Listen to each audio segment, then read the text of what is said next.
Merci de nous rejoindre pour décryptage sur Niveau d'Info. Le possible accord de paix entre le Rwanda et la République démocratique du Congo, envisagé pour mi-juin, ne sera pas signé, a déclaré samedi dernier le ministre rwandais des Affaires étrangères, Olivier Nduhungirehe. L'avenir du processus de résolution du conflit reste incertain, d'autant plus que des rumeurs circulent actuellement concernant le décès présumé du président rwandais Paul Kagame. Mamadou Diouf, merci de nous rejoindre. Je vous en prie, bonsoir Charlotte. Et quelles sont les raisons pour lesquelles l'accord de paix entre le Rwanda et la RDC n'a pas pu être signé à la date initialement indiquée, c'est-à-dire le 15 juin dernier? Tout à fait, il avait été prévu, quand les Américains se sont mêlés à la médiation, qu'il y ait des discussions et qu'en mi-juin, qu'on puisse trouver un accord. Il y avait un principe, une déclaration de principe concernant le cessez-le-feu. Il y avait des propositions qui avaient été faites parce qu'il y a eu deux vagues. Il y a une première vague où il n'y a pas eu de solution. On a fait évoluer les propositions sur la deuxième vague. Là où on s'attendait à trouver peut-être une solution, le ministre des Affaires étrangères du Rwanda est sorti pour dire que la date ne pourra pas être respectée et en disant qu'il faudra encore du temps. Mais ça se comprend parce que dans les propositions, il y a une proposition qui dérange le Rwanda. Depuis que ce conflit a commencé, le Rwanda a toujours dit que cela ne les concerne pas. Ça a été toujours leur position, bien que toutes les preuves soient là pour montrer que les soldats rwandais sont là-bas. Alors que dans la proposition, il est écrit clairement le retrait sans condition des forces du Rwanda et des armes qui ont été amenées par les forces du Rwanda. Quelques armes vont pouvoir rester, quelques forces vont pouvoir rester dans le cadre de ce qu'ils appellent une force conjointe, qui va être une force RDC-Rwanda, puisque le Rwanda dit que la RDC est une sorte de menace également pour son territoire. La force conjointe est là pour cela. Cette partie dérange le Rwanda parce qu'en signant le retrait de ses forces, le Rwanda a reconnu indirectement que ces forces étaient sur le territoire de la RDC. La deuxième chose qui gêne, tout le monde a connu la position du président rwandais. Kagame a toujours dit c'est un problème entre des populations du RDC. De sorte que ce qui avait fait échouer le sommet au niveau de Luanda en Angola, il exigeait que le président Félix Tshisekedi et le M23 se mettent à discuter et qu'ils trouvent un accord. Le président Tshisekedi a fini par changer de position. Il y a cette discussion également qui se déroule à Doha entre le gouvernement de la RDC et le M23 et l'AFC. Mais là-bas également, jusqu'à présent, aucun accord n'a été trouvé. Mais ça veut dire que pour le Rwanda, il n'y a rien. Alors que le Premier ministre dit, et c'est là où il faut se poser, le ministre des Affaires étrangères plutôt, il dit qu'il faut un accord gagnant. Mais le Rwanda a quoi à perdre? Le Rwanda a quoi à gagner si le problème est un problème entre des populations de la RDC? Donc quand on parle, on se fait découvrir également, c'est-à-dire que le Rwanda est impliqué d'abord dans cette affaire. Et c'est comme si le Rwanda a quelque chose à perdre puisqu'il parle de gagner. À l'heure actuelle, quelles sont les principales divergences ou obstacles qui empêchent la conclusion de cet accord? Je me dis qu'un des obstacles, c'est la multiplicité des médiations. Parce que quand vous allez sur la médiation de Doha, c'est là où on est en train de tout faire pour trouver cet accord interne entre le pouvoir en place et le M23. Et cet accord intéresse fortement Paul Kagame, il l'a dit, il ne s'en est pas du tout caché. Vous avez une autre médiation aux États-Unis où ils s'intéressent plutôt aux minerais, un peu comme ce qu'ils ont fait avec l'Ukraine. On veut déjà signer sur l'exploitation des ressources alors que la guerre n'est pas finie. Ils sont en train même de voir comment on va les mettre ensemble, comment même les minerais vont passer par le Rwanda, parce que c'est plus facile pour pouvoir récupérer ces minerais et pouvoir les exporter. Vous voyez que les deux démarches ne sont pas les mêmes. Il y a cette médiation de l'Union africaine qui est là également, qu'on n'entend pas trop, mais qui bouge petit à petit à l'ombre. On voit des allées, des venues. Mais n'oublions pas qu'il y a également une médiation à l'intérieur de la RDC, avec les églises catholiques et les églises protestantes. Une médiation qui est en train de reprendre forme avec la dernière posture de Fayoulou qui a accepté de rencontrer le président Tshisekedi et qui a fait le plaidoyer pour que le président Tshisekedi, qui n'avait pas encore rencontré les églises catholiques et protestantes, les rencontre dans le cadre de cette médiation. Parce que ce sont eux qui ont déjà rencontré toutes les parties, sauf le président Tshisekedi. Donc, quand on dit la vérité en termes de médiation, c'est leur médiation qui est plus inclusive en ce qui concerne les parties en conflit, et c'est leur médiation qui est également plus inclusive en ce qui concerne la résolution des problèmes de la RDC, au lieu de résoudre simplement le problème entre la RDC, le M23 et le Rwanda. Vous voyez que les approches ne sont pas exactement les mêmes. Et bon, même j'en ai pas parlé, même pour Doha, tout le monde sait que dans la médiation de Doha, il y a également, la médiation est accompagnée de pétrodollars. Et ça fait que finalement, si on ne fait pas attention, ces médiations de l'extérieur risquent d'arrêter la guerre pour un moment. On ne serait pas surpris s'il y a une deuxième résurgence du M23 parce qu'on n'aura pas réglé le problème de fond. Et le ministre rwandais des Affaires étrangères a évoqué également l'incertitude autour du processus de paix. Selon vous, quelles sont ces principales incertitudes qui pèsent sur les discussions? En fait, le Rwanda s'est retrouvé piégé. C'est ça la vérité dans cette affaire-là. Il y a quelle incertitude? Le Rwanda s'est retrouvé piégé dans cette affaire. Puisque pendant un temps, lors de la médiation africaine avec le président angolais Lorenzo, regardez ce qu'était la posture de Kagame. C'est-à-dire, ne nous mettez pas dedans, nous, ça ne nous regarde pas. Nous, il y a une seule chose qui nous intéresse. Il y a les FDLR qui sont au niveau de la RDC, qui constituent une menace pour notre pays. Il faut qu'on en parle. C'est pris en compte par les accords qui sont proposés au niveau des États-Unis. Parce qu'au niveau des États-Unis, on parle de démilitarisation. On dit même également que la RDC ne doit pas accepter qu'un financement de l'armement, etc., parvienne à ces forces que le Rwanda considère comme des forces hostiles sur le sol de la RDC. Il y a quelle demande du Rwanda qui n'a pas été satisfaite? En fait, si on reste dans la posture du Rwanda, le Rwanda n'est pas concerné par ce qui se passe. La seule chose qui les concerne, c'est les FDLR et ils sont bel et bien pris en compte au niveau des accords. Maintenant, ça montre clairement que le Rwanda est bel et bien du côté du M23.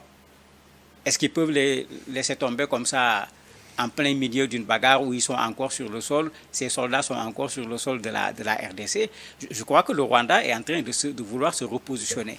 Il y a un autre élément qui n'est pas négligeable. Kabila est venu à Goma en passant par Kigali. On ne nous a pas dit s'il a rencontré Paul Kagame ou s'il a rencontré quelqu'un d'autre.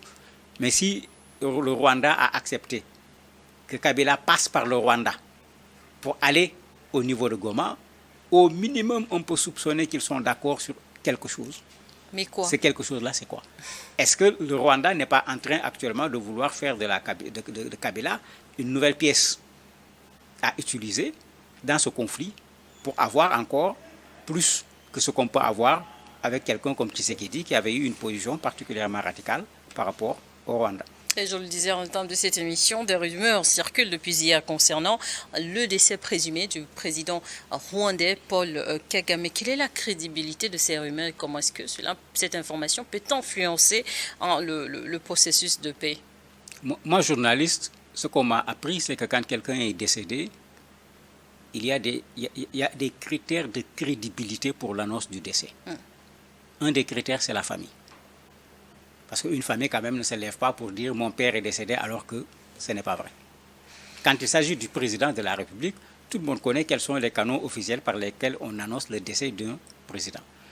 Rappelons-nous qu'on a discuté ici de la mort du président Paul Biya du Cameroun, et il est encore vivant, il est peut-être même candidat à la prochaine élection, alors qu'à un certain moment, les informations étaient telles que c'est comme s'il était décédé. Au finish, il ne l'est pas. Je préfère rester journaliste. On ne m'a pas encore montré des preuves.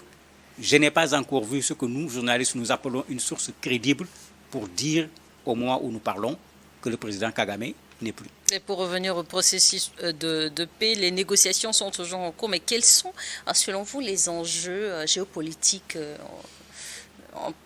impliqués? En fait, il y a deux problèmes. Le premier problème, vous avez une structure régionale qui n'est pas solide du tout et qui s'est répartie entre les deux parties en conflit. vous n'avez pas un bloc qui est là, qui dit à deux pays, nous appartenons au même espace, l'insécurité chez vous peut venir concerner nos espaces. Mais il y a des pays qui sont plus proches du Rwanda, d'autres qui sont plus proches de la RDC. Vous avez d'ailleurs vu la dernière réaction du Rwanda qui s'est retiré. Se retirer en considérant que les gens sont en train de suivre la RDC et le Burundi, puisque le Burundi a des hommes au niveau du territoire de la RDC pour combattre le M23. Ça fait que ça pose déjà un problème au niveau de la région. N'oublions pas que c'est une région qui a toujours eu des problèmes de leadership, régulièrement des conflits entre les chefs d'État dans la zone. Avant que Félix Tshisekedi ne vienne avec son premier mandat, mais il n'y avait plus rien là-bas en termes d'organisation sur le plan régional. C'est lui qui avait fait le plaidoyer, malgré les conflits qu'il a trouvés sur place entre Kabila et Kagame, qui semblent être ensemble aujourd'hui, mais qui étaient en conflit ouvert pratiquement à l'époque. C'est lui qui a pris son bâton de pèlerin, aller voir tous ces pays et qui a presque ramené cette organisation. Et aujourd'hui, c'est la même organisation qui se retrouve à nouveau dans des difficultés, ce qui veut dire qu'on avait fait de la formalité, on avait fait de la forme. Dans le fond, on n'avait pas résolu les véritables problèmes qui sont au niveau de cette sous-région. L'autre enjeu, tout le monde le connaît, c'est les ressources extraordinaires dont dispose la République démocratique du Congo, qui intéressent le Rwanda, qui intéressent l'Ouganda, qui intéressent tout le monde, y compris les Américains et le pays du Golfe qui sont là en train de faire une médiation qui leur permet de mettre les pieds et les mains également sur ces richesses au niveau de la RDC. Tout le monde sait que le Rwanda s'est mis à exporter des ressources dont son pays ne dispose pas. Mais quand vous regardez la carte, quand vous regardez les pays frontaliers par rapport au Rwanda, on peut facilement savoir d'où viennent ces ressources qui sont exportées par le Rwanda. Donc il y a ces enjeux-là qui sont là, qu'il faut prendre en compte quand on veut résoudre ce problème. Et parlons de processus de paix. Comment les acteurs locaux comme les groupes rebelles au niveau surtout de la RDC sont pris en compte dans ces discussions? Mais ils sont en train d'être pris en compte parce que tant que le M23 était un mouvement dans un coin, on pouvait les ignorer comme l'avait fait au départ le président Tshisekedi dans sa stratégie. Mais aujourd'hui, le M23 occupe Goma. Le M23 occupe Bukavu. C'est-à-dire vous avez et la guerre continue. Quand je dis occupe, physiquement ils sont là. Il y a des affrontements qui continuent jusqu'à présent avec les Wazalendo et avec l'armée de la RDC. Mais ce M23 n'a plus rien à voir avec ce M23 qui s'était replié dans une colline, qu'on pouvait ignorer, qu'on pouvait refuser de recevoir. Aujourd'hui, c'est un M23 qui, entre guillemets, détient une partie du territoire de la RDC. Le réalisme voudrait qu'on discute avec eux, puisqu'il faut récupérer cette partie du territoire de la RDC.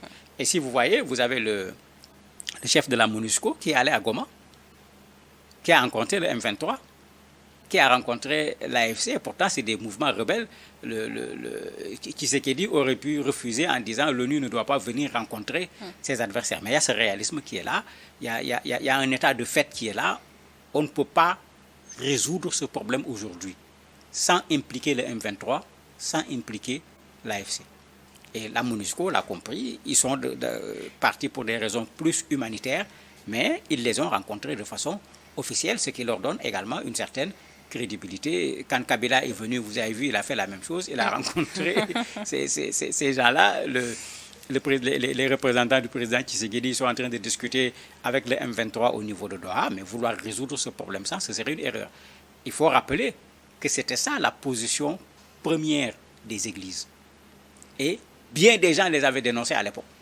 Et ils sont allés rencontrer ces gens-là malgré tout. C'est ce qui avait fâché le président Félix Tshisekedi qui avait refusé de les recevoir. C'est pourquoi, je le répète, la bonne médiation qui avait commencé par là où il fallait commencer, qui était une médiation inclusive, qui règle les problèmes de la RDC au lieu de régler un problème, c'est la démarche qui a été utilisée par les églises catholiques et protestantes. Et si un accord venait à être signé dans les prochains mois, quelles seraient les premières mesures concrètes à attendre pour assurer la mise en œuvre de cet accord de paix?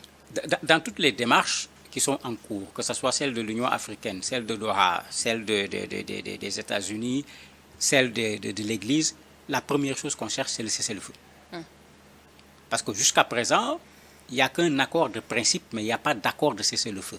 Quand on signe un accord de cessez-le-feu, il y a un document qui est signé, on donne la date et l'heure à laquelle le cessez-le-feu commence, et généralement, on cherche également des arbitres pour surveiller l'accord de cessez-le-feu qui a été signé. Ce cessez-le-feu-là, jusqu'à présent, aucune des médiations n'a pu l'obtenir. Au mieux, on a obtenu des déclarations de principe. Il n'y a pas eu autre chose.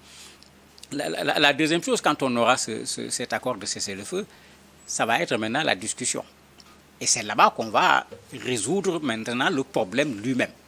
Parce que quand les armes se taisent, on doit pouvoir s'asseoir de façon sereine, discuter pour trouver une solution. On ne peut pas discuter sereinement quand les armes parlent, parce qu'en ce moment, c'est plutôt le rapport de force qui parle en ce moment. Maintenant, qu'est-ce qui va être fait? Dans toutes les médiations, il est clair qu'aucune médiation n'envisage qu'on aille dans le sens de donner au M23 ou à l'AFC une portion du territoire de la RDC. Puisque toutes les médiations, y compris la médiation africaine, la médiation des églises, parlent de l'intégralité du territoire de la RDC. Il s'agira certainement de voir, comme la première médiation qui avait été faite, un mouvement rebelle d'habitude, on parle de démilitarisation, de réinsertion, etc. C'est d'habitude la même méthode qui est utilisée quand on met fin à une rébellion. Et sur le plan-là, on est en face d'une rébellion. Ça, c'est le côté interne. Il y a l'autre côté maintenant qui est plus compliqué. Ce Rwanda qui dit que j'en fais pas partie. Et pourtant, c'est le président rwandais qui a rencontré le président Félix Tshisekedi à Doha. Dans la médiation africaine, c'est les deux qu'on a essayé de faire en sorte qu'ils se rencontrent également. Donc il y a cette partie Rwanda également qu'il va falloir gérer parce que incontestablement, le Rwanda a des soldats sur le sol de la RDC. Pensez-vous justement dans ce contexte, est-ce que les discussions en cours devraient également prendre en compte la question d'intégration dans la région des Grands Lacs? En fait, il va être difficile de prendre tous ces éléments en même temps. Il faut prendre les éléments les uns après les autres. Obtenir le cessez-le-feu d'abord, parce qu'il y a une urgence humanitaire qui est sur place. Vous voyez de plus en plus, même des Rwandais, que l'on considère comme des populations en situation illégale, sont renvoyés au Rwanda par le M23 et l'AFC. Bon, je me demande est-ce que ce n'est pas un accord avec le Rwanda, parce qu'on n'envoie pas à son allié ses citoyens comme ça s'il n'est pas d'accord. C'est une situation de fait qui met des populations, quand vous voyez les reportages, vous en avez qui sont réfugiés là-bas depuis fort longtemps, qui disent qu'ils ne connaissent même pas le Rwanda, qui vont se retrouver dans des situations difficiles. Le M23 et l'AFC obligent les populations de RDC qui étaient déplacées de retourner dans leur zone. Parce que ces populations les servent de couverture au cas où l'armée serait tentée de venir bombarder la zone. Parce qu'avec les populations civiles, ça va amener l'armée à hésiter davantage pour bombarder. Ça devient des boucliers humains. Les conditions de retour ne sont pas réunies. Les Nations Unies, le HCR ont tous dénoncé la façon dont on oblige les populations à retourner. Le retour est stratégique ici. Stratégique d'un point de vue militaire. Ce n'est pas que les conditions sont réunies, ça permet au M23 de pouvoir se protéger en étant mélangé avec ces populations. Bombarder de façon aveugle serait irresponsable dans ces conditions-là. Donc, il y a tous ces éléments qui sont là, qu'il faut prendre en compte, et ça fait qu'effectivement, sortir de la crise, il est plus facile d'en parler que de trouver le résultat en tant que tel. Merci, Mohamed Diouf, d'avoir accepté à répondre à nos questions. Merci à vous également de nous avoir suivis dans Décryptage.